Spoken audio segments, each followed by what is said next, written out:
আসসালামু আলাইকুম। আশা করি সবাই ভালো আছেন।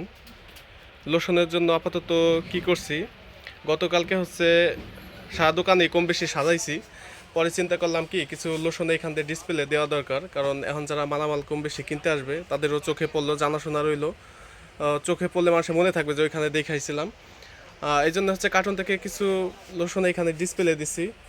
আর এইখান থেকে তো ওই যে কিউট ক্রিম, তারপরে কিউট গ্লিসিন, এগুলো উপর দিয়ে রাখছি। ওই সাইডে আছে আরও কার্টুন ভর্তি।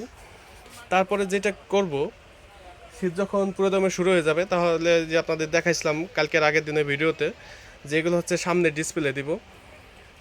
একটা জিনিস হয় কি, যে মালটা যত আর কি মানুষের সামনে তুলে ধরা যায়, সেই মালটা কিন্তু ততই চলে। আপনি একটা জিনিস চিন্তা করে দেখেন, আপনি যদি একজন দোকানদার হয়ে থাকেন, এই জিনিসটা অ্যাপ্লাই করে দেখেন।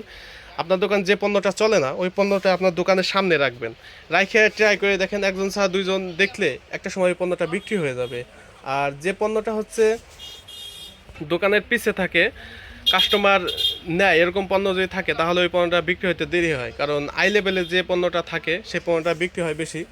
গতকালকে এই পাশ দিয়ে অনেক পণ্য সাজাইছি, এই যে দেখতে পারেন, এই যে এখান দিয়ে দেখেন অনেক পণ্যই সাজাইছি। এই যে দেখেন ধারাবাহিকভাবে।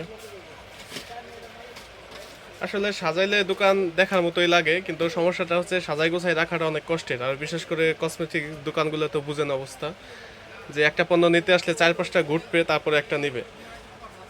পুরো দোকানটা আসলে আপনাদের একটু ঘোরাই দেখাই।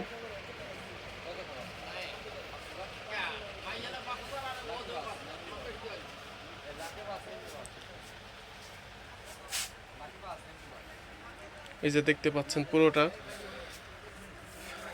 তো ভালো থাকেন সবাই, দেখা হবে নতুন আরেকটা ভিডিওতে। সুস্থ থাকুন, ভালো থাকুন।